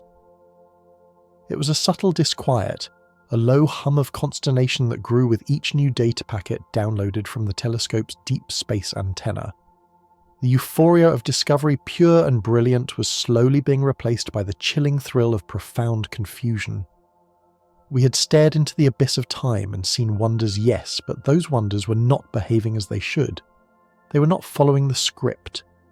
The cosmic rulebook, the one we had spent a century writing, lay open before us, and suddenly its most fundamental chapters seemed to be dissolving into question marks. This wasn't a gentle course correction. This was the beginning of an intellectual earthquake, a seismic tremor shaking the very foundations of our understanding. The foundation, our grand and elegant narrative of cosmic evolution, is known as the Lambda Cold Dark Matter Model, or Lambda CDM. It is more than a theory. For decades it has been the bedrock of cosmology, a magnificent intellectual edifice built from relativity, particle physics, and countless observations. It describes a universe that began in a fiery instant and has been expanding and cooling ever since its structure built upon a hidden, invisible scaffolding of cold dark matter. Within this framework, the first galaxies were supposed to be modest, tentative things. They should have emerged slowly as small, disorganized swarms of stars gradually pulling themselves together over hundreds of millions of years, merging, growing, and building towards the grand spirals we see today. The universe's youth, according to this story, should have been a quiet, protracted dawn. The James Webb Space Telescope, however, showed us a nursery filled with roaring, incandescent toddlers. These primordial galaxies were not the faint, wispy protostructures we expected. They were stunningly luminous, blazing with the light of billions of stars, and they were well-formed, some already showing hints of the rotating disks and central bulges that we thought took eons to develop. It was like looking at a photograph of what should be a construction site and seeing a finished, brilliantly lit skyscraper. The timeline felt impossibly compressed. The universe, it seemed, had learned to build masterpieces with breathtaking, almost reckless speed. This single glaring discrepancy sent cosmologists back to their blackboards, forcing them to confront the first of three deeply unsettling paradoxes, the sheer unbridled ferocity of the early star formation. Our models are built on cosmic physics, on the universal laws of supply and demand. To build stars, you need an immense supply of cold, dense hydrogen gas, the universe's primary building block. And you need time for gravity to patiently shepherd that gas into collapsing clouds, where the pressure and temperature can climb high enough to ignite nuclear fusion. Lambda CDM predicted that this process would be inefficient in the early universe. The first halos of dark matter, the gravitational wells where galaxies are born, would have been relatively small. Gathering enough fuel would have been a slow, arduous process. Yet what JWST revealed were celestial forages running white-hot, consuming gas, at a rate that our models simply could not replicate. These galaxies were not just forming stars, they were manufacturing them with an industrial efficiency that bordered on the absurd. This forces us to ask a cascade of revolutionary questions. Did the very nature of the universe's primordial gas allow for a much faster cooling and collapse than we ever imagined? Perhaps the first generation of stars, the mythical population 3. Stars forged from pure hydrogen and helium were far more massive and influential than we calculated. These ephemeral titans 1,000 times. The mass of our Sun would have lived short, violent lives exploding as supernovae that could have compressed the surrounding gas, triggering shockwaves of creation in a way our simulations had failed to capture. We had envisioned a gentle accumulation, but the evidence was now pointing towards a violent, explosive epoch of creation, a chain reaction of stellar birth that swept through the infant cosmos. The universe wasn't slowly waking up. It was being born in a firestorm. The elegant, gradual curve of our graphs had to be redrawn into a sudden vertical spike, a testament to a creative power far exceeding our most generous estimates. As theorists wrestled with the impossible brightness of these cosmic infants, a second, even more profound mystery was emerging from the telescope's data, a monster lurking in the heart of the cosmic dawn. For decades, we believed we understood the growth of the universe's largest inhabitants, the supermassive black holes. These are the gravitational anchors of galaxies' titans weighing millions or even billions of times the mass of our Sun, residing in the core of nearly every major galaxy, including our own Milky Way. The story of their growth was like the story of their host, galaxies, one of patience and gradual accretion. A small star-sized black hole forms from a collapsing star, and over billions of years it steadily feeds on a diet of gas dust and unfortunate stars. It grows by merging with other black holes during galactic collisions, a slow, hierarchical climb from stellar mass obscurity to supermassive royalty. It's a process that requires an immense amount of time. JWST burned that timeline to the ground. In the light from an era just 500 to 700 million years after the Big Bang, the telescope began to spot the unmistakable signatures of quasars. These are not galaxies. They are the intensely bright, ferocious cores of galaxies powered by matter, superheating as it spirals into a supermassive black hole. The physics is unambiguous. To generate that much light, the engine at the centre must be gargantuan, already tipping the scales at 1 billion solar masses or more. And this is where our understanding utterly shatters. You're seeing a cosmic monarch on its throne when, according to our chronicles, the royal family shouldn't even exist yet. It's like finding a fully grown blue whale that is only 3 weeks old. There simply has not been enough time. You can't grow 1 billion solar mass black hole one meal at a time in just a few 100 million years. Even if you could shovel matter in as fast as physics allows, a limit known as the Eddington limit, the clock simply runs out. The math does not work. This temporal paradox has forced scientists to dust off and seriously reconsider a set of more radical, almost heretical ideas. Perhaps the first supermassive black holes didn't start small at all. Perhaps they were born colossal. This is the theory of direct collapse black holes, a truly mind-bending concept.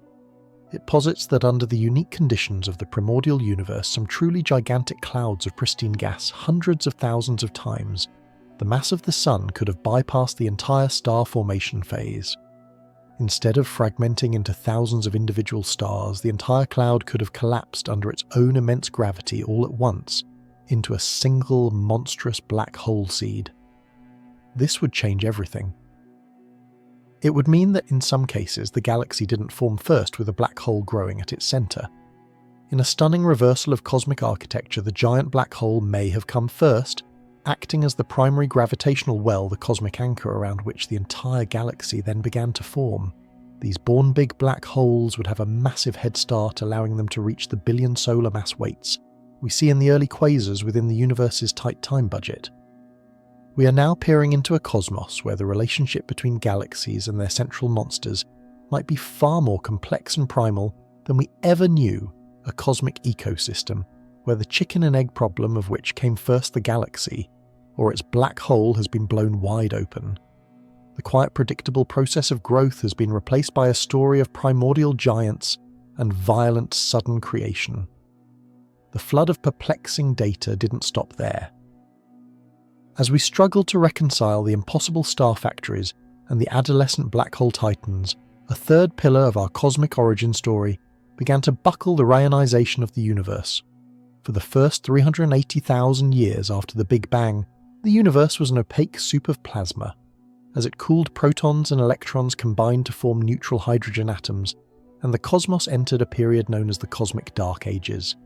The universe was transparent, but there were no stars to light it up. Then, as the first stars and galaxies ignited, they began to emit powerful ultraviolet radiation. This light acted like a celestial blowtorch, stripping the electrons from the hydrogen atoms and ionizing the gas. This process reionization burned away the cosmic fog, making the universe the transparent star-filled expanse we know today. Our previous models, based on data from telescopes like Hubble and the Planck satellite, painted a picture of a slow, patchy reionization. We envisioned the first galaxies as tiny, lonely lighthouses carving out small bubbles of transparency in the vast, thick fog of neutral hydrogen.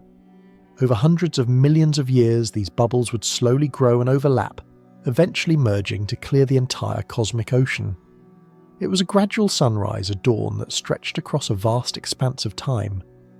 But the sheer number brilliance and unexpected clustering of the galaxies discovered by JWST suggest a very different story. There appear to be far more sources of ionizing radiation in the early universe than we ever accounted for. Those lonely lighthouses were, it seems, part of a vast interconnected power grid that switched on with surprising synchronicity. This implies that reionization may have happened much, much faster than we thought. The dawn may have been less of a slow, gentle sunrise and more of a sudden universe-wide flash. This finding doesn't just recalibrate a cosmic clock, it changes the environmental conditions for every single galaxy that was trying to form during that epoch. A faster, more intense reionization would have heated the intergalactic gas more quickly, potentially making it harder for smaller, less massive galaxies to capture the fuel they needed to grow. It could have effectively sterilized vast regions of the cosmos, quenching star formation in some places while promoting it in others. The process we thought was merely about making the universe transparent may have been a powerful sculpting force, an environmental feedback mechanism that profoundly shaped the galactic evolution that followed. We are realizing that the end of the Dark Ages was not just a change in lighting, it was a fundamental phase transition for the entire universe, and its timing and ferocity are crucial pieces of the puzzle that JWST has now scrambled. Here in this maelstrom of new and contradictory evidence is where the real work of science happens. It is a beautiful, chaotic, and intensely human struggle. The data pouring down from Webb is not a neat set of answers. It is a cryptic, multi-layered scroll, and we're just beginning to learn its language. The Lambda CDM model, our magnificent guide for half a century, has not been broken, but it has been stretched to its absolute limit, revealing gaps, omissions, and a profound need for revision. It is like discovering that the meticulously drawn map you've been using to navigate a continent is missing entire mountain ranges and vast rushing rivers. The overall shape is still recognizable, but the details, the features that determine your journey are suddenly and dramatically wrong. Physicists and astronomers around the world are now engaged in a fervent, exhilarating race to adjust the framework. They are tweaking the fundamental parameters in their simulations, exploring new physics for dark matter and reimagining the lives of the first stars. Every new image from JWST is another clue, another piece of a puzzle that has become infinitely more complex and interesting than we had ever dared to hope. We are witnessing in real time the painful, glorious process of a paradigm shift. The old comfortable story of a slow, orderly universe is being challenged by a more violent, more dynamic, and far more surprising infant cosmos. We are unmoored from the certainty of our old theories, cast into a sea of profound and thrilling new questions. And as we stare into the glare of these impossibly ancient, impossibly bright galaxies, we know that the simple answers are all gone. The downward path into complexity is the only way forward, a descent that promises to lead us not to a dead end, but to a deeper and more truthful understanding of where it all began. The initial shockwaves of discovery, the flood of disorienting data that seemed to shatter our most cherished models, have now begun to subside. In their wake, something extraordinary is happening. Among the global community of scientists poring over these jeweled portraits of the cosmic dawn, a new consensus is taking shape. The seeming chaos of JWST's early finds was not the sound of our theories breaking, but the first complex chords of a new cosmic symphony. We are learning to listen. The telescope's unblinking golden eye staring into the abyss of time has continued its vigil, and with each passing month the pixels assemble themselves not into puzzles but into answers. The paradoxes are not contradictions, they are revelations signposts pointing the way toward a far grander, more violent and more accelerated story of our cosmic genesis than we ever had the audacity to imagine. The universe, it turns out, did not learn to run. It was born sprinting. At the very heart of this revised history lie shadows of impossible-sized gravitational monsters that have no right to exist so early in the story. We are speaking of supermassive black holes. For decades our models assumed they grew slowly sipping on gas and merging with other small black holes over billions of years. They were supposed to be a feature of the mature adult universe. Yet JWST located something that defied this logic. Stare with us into the field of the Cosmic Evolution Early Release Science Survey into a faint smudge of a galaxy designated Sears 1019. It lies over 13 billion light-years away, a relic from a time when the universe was barely 500 million years old. And at its core, Webb's instruments detected the unmistakable spectral signature of a ravenous giant. An active supermassive black hole 9 million times the mass of our own Sun was furiously consuming the gas and dust around it, shining with the light of a billion stars. A black hole of this scale at this epoch is like finding a fully grown oak tree just 1 week after the first seed was planted. It simply should not be possible through the slow, steady process of accretion we once understood. This was not an isolated phantom. As the telescope scanned other primordial fields, a pattern emerged. More of these gravitational titans appeared lurking in the cores of these surprisingly bright young galaxies. Their existence posed one of the most profound challenges in modern cosmology. How do you grow so big so fast? The conventional theory, the growth from light seeds, formed by the collapse of a single massive star, simply couldn't account for this rapid development. The timeline was too short. There wasn't enough material nor enough time for them to feed and swell to such monstrous proportions. It demanded a radical alternative, a theory once considered speculative, but which JWST's evidence has now thrust into the spotlight. This is the theory of the heavy seed, the direct collapse black hole. Imagine in those first few 100 million years a colossal cloud of pristine unpolluted hydrogen gas, hundreds of thousands of times the mass of our Sun. Under a perfect storm of conditions shielded from the disruptive light of nearby stars, this entire cloud could collapse in on itself all at once. Not into a star or a cluster of stars, but directly into a single massive black hole, a heavy seed of perhaps 100,000 solar masses from the moment of its birth. You're witnessing the emergence of a new origin story for cosmic giants. These were not built brick by brick, but were instead born as titans. These primordial black holes were the universe's first true monsters, but they were also its first great architects.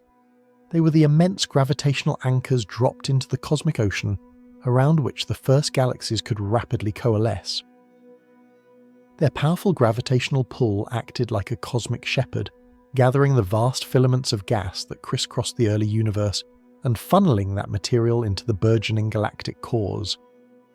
As they fed the matter, swirling into their maws, would form accretion disks, celestial platters of superheated gas and dust, glowing brighter than all the stars in the host galaxy combined. These were the quasars of the dawn cosmic lighthouses, whose intense radiation we can now detect, signalling the presence of a dark heart beating within. JWST hasn't just found early black holes, it has uncovered the plausible mechanism for their impossible existence, revealing them as the co-authors of galactic structure, the dark creative force that helped organize the universe from the bottom up. They were not a late-stage consequence of galaxy formation, they were a cause. This discovery, profound as it was only the first piece of the puzzle to click into place. As the telescope's spectrographs dissected the light from these ancient galaxies, they uncovered another equally startling anachronism. The light was tinged with the chemical fingerprints of elements that were not supposed to be there. In astronomy, any element heavier than hydrogen and helium is poetically, if inaccurately, called a metal. The Big Bang forged only the lightest elements. Every atom of carbon in your body, every atom of oxygen, you breathe, every bit of silicon in the rock beneath your feet had to be created, later forged in the thermonuclear heart of a star, and released only when that star died. This process of cosmic alchemy, we believed, was a slow and steady enrichment that took place over eons. The first galaxies should have been chemically pristine, almost entirely untouched by this stellar inheritance. But that is not what JWST is showing us. Within galaxies shining just 300 million years after the Big Bang, we are detecting the clear spectral lines of carbon, of nitrogen, and even of neon. These are not trace amounts. In some cases, the chemical abundance in these infant galaxies is approaching that of our own Sun, a star formed nearly 9 billion years later. To see these elements in such quantities so early in time is a staggering revelation. It means that an entire generation of stars, and not just any stars, but the most massive, brilliant and short-lived stars possible, must have already been born, raced through their entire life cycle, and exploded as supernovae to seed their surroundings with these new elements. And this could not have happened just once. The sheer quantity of these heavier materials suggests that this cycle of birth, death and enrichment may have occurred multiple times, all within the universe's first few 100 million years. The cosmic factories were running at full capacity from the very beginning. The dawn of the universe was not just bright, it was shockingly profoundly polluted with the ashes of its first stellar giants. This discovery fundamentally rewrites the timeline of cosmic evolution. Star formation was not a gradual awakening, it was a violent, explosive and breathtakingly efficient process that began almost the instant the universe had cooled enough to allow it. This chemical evidence provided the crucial context, but JWST's infrared vision could take us one step further. It could peer directly into the nurseries where this frantic starbirth was taking place. For all its power, the Hubble Space Telescope was largely blind to these regions. The very clouds of gas and dust that fuel star formation also shroud it from view in visible light. It's like trying to watch a baby's development while it's still hidden inside a womb. But Webb's infrared eyes see through the dust. For the first time, we can pierce these cosmic veils and witness the mechanics of primordial starbirth in exquisite, unprecedented detail. What we are seeing is not the simple monolithic collapse of a gas cloud that our older models depicted. Instead, we see an intricate, chaotic and breathtakingly complex dance of matter and energy. We see vast sprawling filaments of cold, gas cosmic arteries funneling material towards denser knots of star-forming potential. Within these knots, we can resolve individual protostars, tiny points of light just beginning to ignite their nuclear furnaces, still sputtering to life. We can see the powerful stellar winds from the first truly massive stars that have already ignited, blasting out from their stellar poles like celestial blowtorches. These winds carve immense cavities into the surrounding nebulae, compressing the gas on the edges of these bubbles, and triggering new waves of secondary star formation. We are observing the feedback loop of creation in real time. The birth of one generation of stars is actively kickstarting the birth of the next. The level of intricate structure is astonishing. The turbulence, the shock waves, the delicate interplay of gravity and radiation, all of it points to a process that is far more dynamic and self-propagating than we ever knew. These images are not just beautiful, they are data-rich maps that allow us to finally understand the physics of how the universe began to build itself. They show us precisely how these early galaxies were able to convert their gas into stars with such shocking efficiency, providing the physical evidence to support the chemical clues we saw in their light. The engine of cosmic creation was more powerful, more intricate, and it started far, far earlier than we ever believed.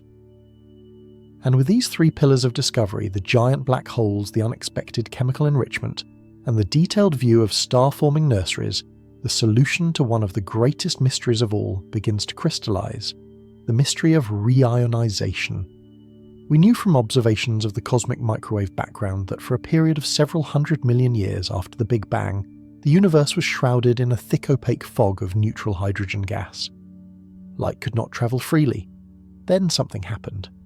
Some immense source of energy emerged and over the course of the next 500 million years systematically burned away this fog like the sun burning off a morning mist. This was the epoch of reionization, the moment the universe became transparent and truly filled with light. The question has always been what was powerful enough to do it.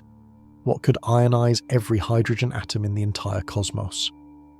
For years we suspected the culprits were the first stars, but our models of gradual star formation always came up short.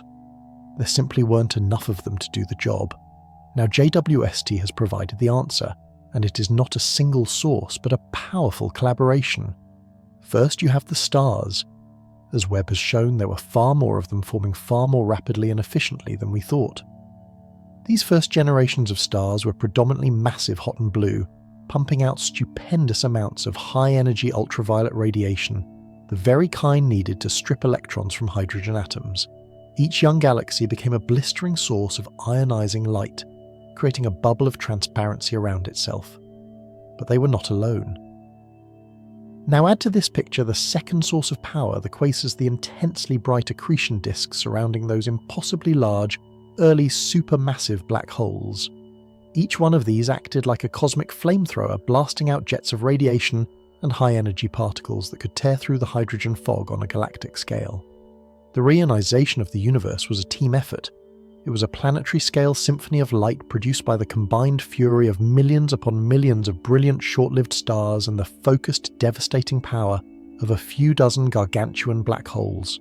This is no longer just a theory. With its unparalleled sensitivity, JWST is beginning to see the process unfold directly.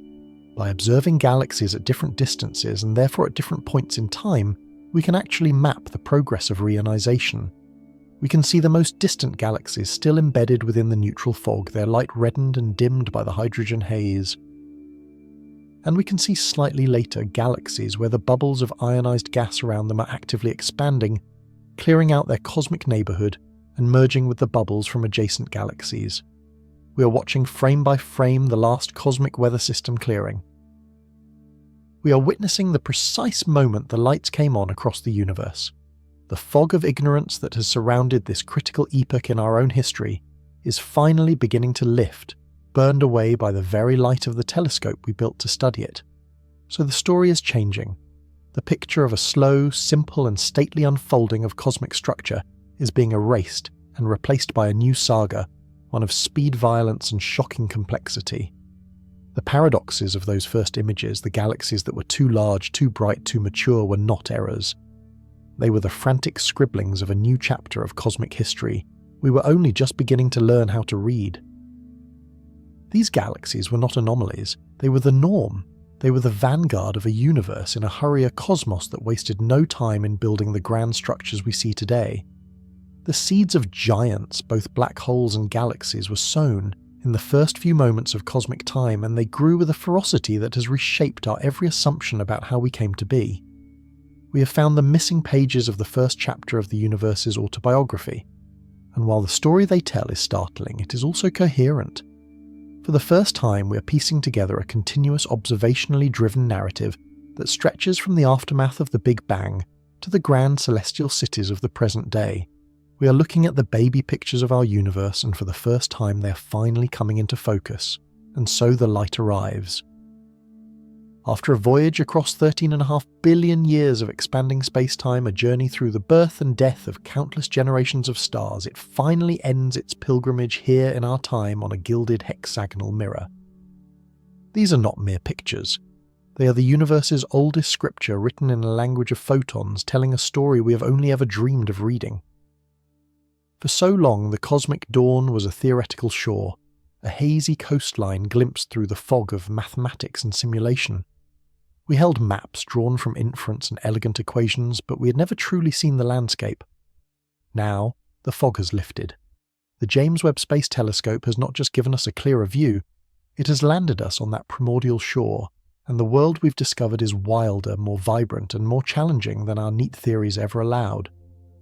We are strangers in a familiar land, the land of our own cosmic birth, forced to relearn the very grammar of creation.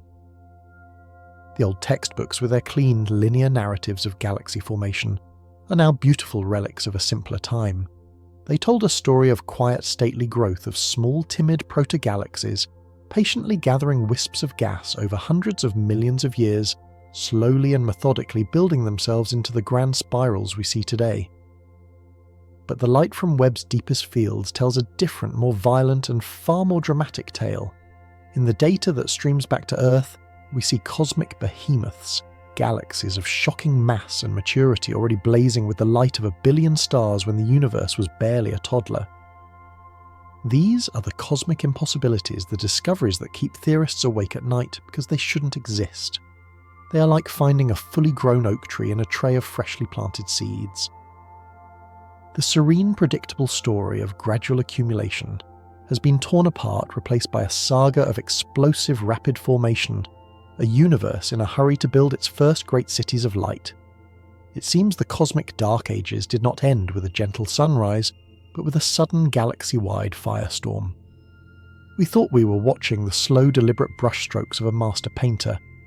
Instead, we have found the raw, chaotic and brilliant frenzy of a sculptor, hewing structure from primordial stone with a celestial blowtorch.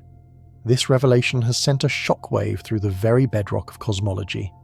The standard model, our great intellectual edifice built over a century of painstaking observation and theoretical brilliance, now stands with new gaping windows torn into its facade, revealing rooms we never knew existed. How did these first galaxies get so big so fast? What unknown physics accelerated their growth? Was the initial supply of dark matter lumpier than we presumed, providing denser gravitational anchors for gas to accumulate? Or did the first generation of stars, the colossal population 3 stars, live and die with such explosive fury that they seeded the cosmos with heavy elements far more efficiently than our models predicted, jump-starting the entire process? These are no longer minor details to be ironed out. These questions strike at the heart of our understanding of structure formation, the grand process that turned the smooth, hot soup of the Big Bang into the lumpy, intricate and life-bearing cosmos we inhabit. For every cherished answer Webb has provided, it has gifted us with a dozen more profound and perplexing questions. It is the ultimate sign of a successful scientific mission. It has not provided closure, but has instead flung open the doors to a vast, unexplored continent of inquiry, beckoning us forward into the unknown. We sent a messenger into the past to confirm what we thought we knew, and it has returned as an oracle speaking in riddles of a universe far stranger and more magnificent than our imaginations had conceived. We are forced now to confront the true nature of the architects of this early cosmos, the first black holes. We once imagined them as the patient seeds of gravity growing slowly at the hearts of emerging galaxies over eons. Yet Webb's data hints at something far more radical. It suggests the presence of supermassive black holes millions of times the mass of our Sun, already enthroned in the centres of these nascent galaxies. They're too large to have grown by the conventional method of consuming stars and gas one meal at a time. Their very existence whispers of a different origin story of direct collapse black holes born not from the death of a single star, but from the catastrophic implosion of unimaginably vast primordial clouds of gas. These would be the true progenitors, the gravitational patriarchs of the cosmos, around which the first galaxies coalesced like moths to a flame.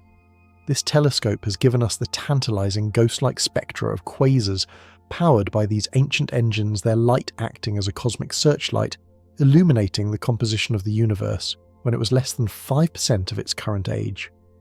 We are no longer just studying galaxies. We are conducting an archaeological dig into the very nature of gravity itself, searching for the fossilized evidence of its most extreme and creative acts. The universe, it seems, did not wait to build its monsters. They were there from the beginning, shaping the flow of matter and destiny with an invisible, inescapable hand. And in that light we have found more than just structure. We have found chemistry. The search for the universe's first elements was a foundational goal of this mission. We expected to find a clean, simple place, a cosmos composed almost exclusively of the hydrogen and helium forged in the Big Bang's first 3 minutes. We were prepared for a universe of stark simplicity. But Webb's sensitive instruments, tasting the faint chemical signatures in the atmospheres of the oldest stars and the glow of the most distant nebulae, have found traces of carbon, of oxygen, of neon. These are the elements of life, the dust from which planets and people are made present in surprising abundance far earlier than we thought possible. It is a discovery that fundamentally reframes our own cosmic timeline. The crucibles were lit sooner. The great cosmic factories that forge heavy elements inside the hearts of stars went into production, almost immediately polluting the pristine void with the ingredients for complexity and eventually for biology. This finding resonates deep within our own bones, for the carbon in our cells and the oxygen in our breath were synthesized in stellar processes that began in this very epoch. Looking at these distant galaxies is not an act of detached observation. It is in the most literal sense an act of tracing our own genealogy. We are seeing the first threads being woven into the grand tapestry of existence, the very threads from which we ourselves are now knit. The timeline for a life-bearing universe may have just been dramatically shortened. The potential for life to emerge may not be a recent cosmic phenomenon, but a possibility written into the laws of physics from the universe's opening act.